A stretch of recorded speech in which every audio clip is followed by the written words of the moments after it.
Hey guys, what's up? My name is SONICLOPSIDED. Welcome back to a new video. But I just decided that I want to start showcasing parts of my collection to you guys. So the first one being my PS Vita collection. So this is my PlayStation Vita. It is the Assassin's Creed 3 Liberation Special Edition model, so it's the white system. Most PS Vitas you see will be the black system. And I had recently pulled this out of storage because I got an inkling to play Freedom Wars, so I pulled the Vita out and searched for about 100 years to find the charger. Now, another thing you guys will probably know is if you hear any kind of noise in the background, that's because I have a puppy, and he is very restless at this point of the night.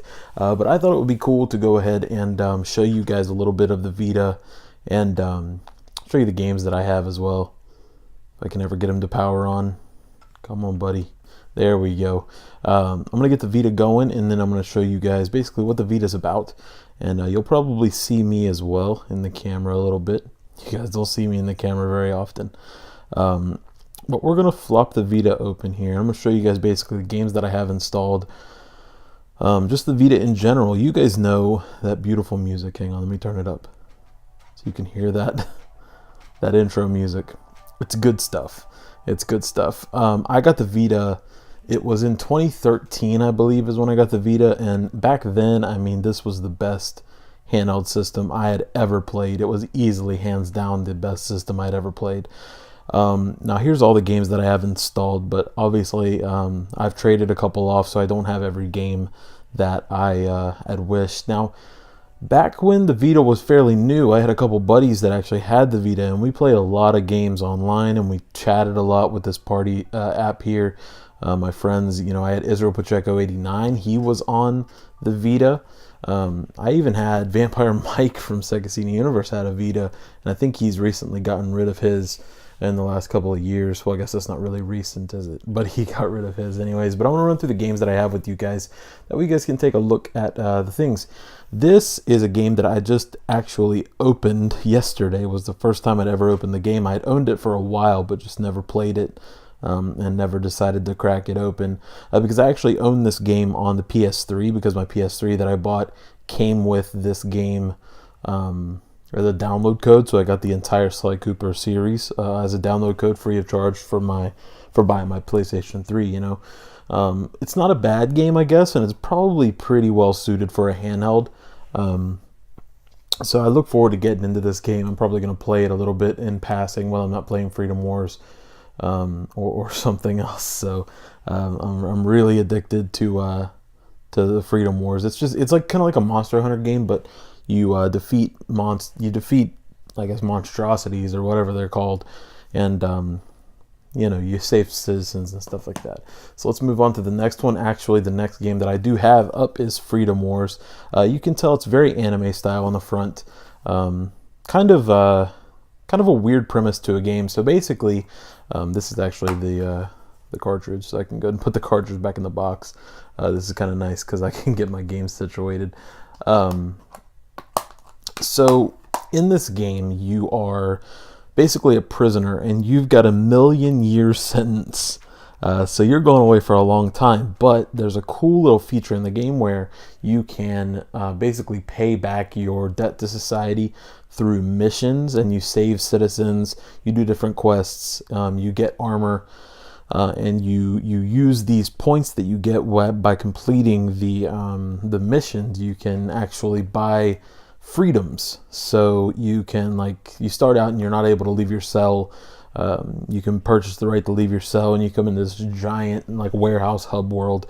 It's really cool. I mean, if you guys haven't seen this game and you have a Vita, pick it up. I mean, it's probably pretty cheap at this point. I bought it when it first came out because I was really excited to get into it and play it, especially because at the time the online multiplayer was really something really cool. You know, there wasn't anything like that on you know, mobile at the time, other than there was the Monster Hunter games on the PSP, I think, but nothing like this. So I would say pick Freedom Wars up and give it a shot if you guys have a Vita and you're still playing the Vita, religiously. I don't know if very many people are, but yeah, anyways. Soul Sacrifice is up next, and this is the game that I bought in the bargain bin. I think I paid like $5 or $9 for this, something like that. Haven't played very much of it. I did play a little bit of it in 2015 when I was going on vacation to DC.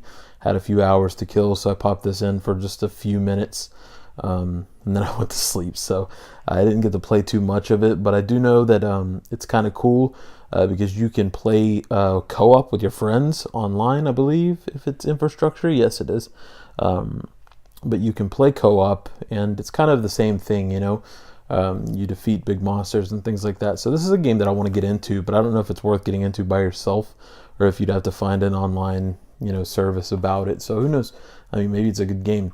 Now, this is the first game I ever bought for my Vita, other than it came with Assassin's Creed, obviously. But then I went to the store.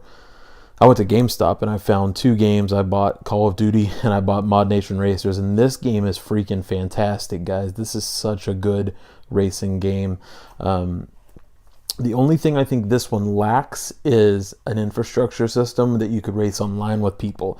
It had an online system, but it wasn't racing. It was creating courses, creating cars, and things like that. And you could share stuff like that. You could share your tracks out online, and people could play them, and you could race them, but you couldn't race together. I thought it was this was what dropped the ball for this system, or for this game on this system for me, is I think this was a perfect opportunity for them to come up with a game that was online, and they just didn't. They didn't bring the online mode.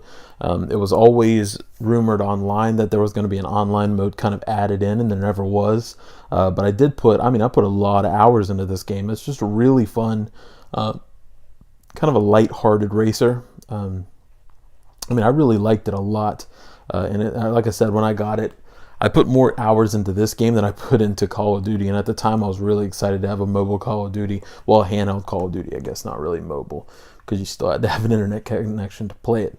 This game, Spy Hunter, is actually a gift that I got from Vampire Mike, or Sega CD Universe. Thank you, Vampire Mike, for getting this back in the day.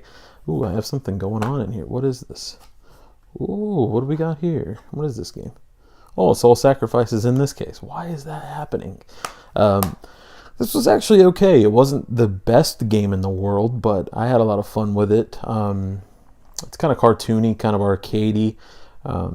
Everybody knows what Spy Hunter is. There was a Spy Hunter game on the PS2 that I played a lot at my cousin's house, and this one's no joke. I didn't beat it, but it did put a few hours into it. It's not too bad. I would say if you find it for a couple bucks, definitely buy it. I don't think Mike paid more than $10 for it anyways, but it's okay. It's okay. Now this game, guys, this is the game.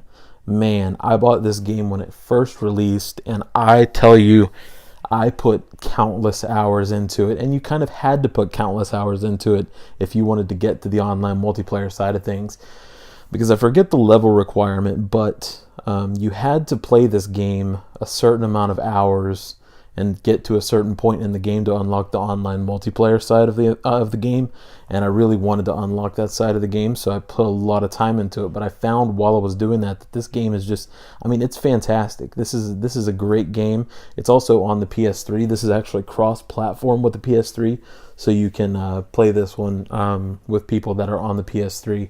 I think this still has a pretty big fan base on PS3 and probably on Vita as well. It's an Atlas game, and you don't find very many Atlas games that aren't, pretty much perfect. This is definitely one of the most played games on the system for me, if not the most played system for me. Freedom Wars is coming up pretty soon though, but I would like to dive back into this and finish it. I never got to finish the game because it's a little bit tedious, I guess, but they needed something to get the longevity of the system, or of the game on the system. So there's a lot of little side quests and things like that, so you can never really get through the main story without doing some side quests. So there's a lot of hours to be put into this game. Since I've got the Vita back out, I think I'm gonna get back into this one a little bit and give it a shot and see if I might be able to give it a solid push to the end. So who knows? Let's keep moving on.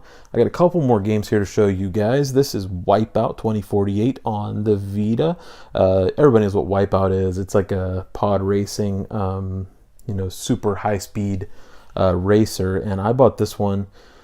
I don't really remember why I bought this one. I've never really been a huge Wipeout fan. It's not too bad though. It wasn't too bad from what I remember. I did race a couple online. That's where the meat of the games go. A lot of games I bought because I'm a really big online gamer, so I like to buy games that I can compete with people online with and play with friends and stuff like that. And Wipeout is a pretty good series, but from what I remember, the course selection was pretty small on this one, if I do remember. Oh, look at this. I didn't even know this game was... This game is cross-platform as well. You can compete with Vita and PS3 players, so that's really cool. But from what I remember on this one, the courses, there wasn't a very big course selection, and what course selection did have, I think they mirrored the courses to make it seem a little bit longer. I'm thinking it's this game, or it actually might have been Ridge Racer, which I do have, and I think it's in here. I think no, that's Assassin's Creed. There's Assassin's Creed. 3 Liberation. Bring it closer, I guess, so you guys can see it. It won't focus though, there's no way. There we go. But anyways, yeah, I played Assassin's Creed 3 Liberation a little bit, not too much, because I found that it kind of made me a little bit nauseous. I don't know why. It's probably a really good game. All the Assassin's Creed games are pretty good, but I think this, from what I remember, this game made me like abnormally nauseous, so I didn't really play it that much. I don't know if I could ever get back into it and give it a shot. But yeah, from what I remember, and this kind of made me a little bit sick to play. And I'm dropping games everywhere. Okay, so I got a game inside of here. This is Ridge Racer. Ridge Racer, this is the game. This is the one I'm thinking about. I've always been a really big Ridge Racer fan. I actually love the Ridge Racer on the DS, the original DS. One of my favorite games on that system. That's a fantastic game. There's a lot of collectibles and unlockables in that game. That's really nice, really fun. And this one had like 8 tracks, I think. And then they mirrored the tracks to try and make it seem like there were more courses than there actually were, or something like that. Maybe it was less than that. Maybe it was 4 and they mirrored it to make it 8 or something like that. But Ridge Racer is really cool, and it doesn't have that big of a learning curve as far as a racer goes, because it's more arcadey than it is simulation. I really enjoyed it though, the Ridge Racer on the DS. This one's not bad, but I think they lacked in content, and they should have probably added in a little bit more.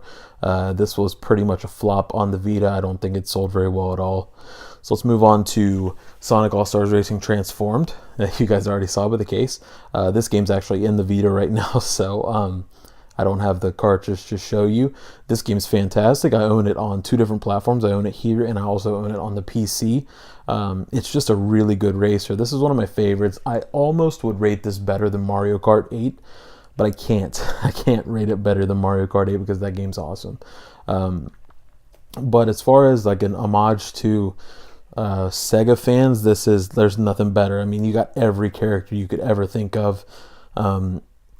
Good voice clips, just a really good racer overall. So if you love Sega and you know, you wanna get in there as Wreck-It Ralph and Danica Patrick, then this is the game for you. This can actually be had for really cheap. I've found that there's nobody playing left online, but if you buy it on the PC, the fan base on the PC is actually pretty big still.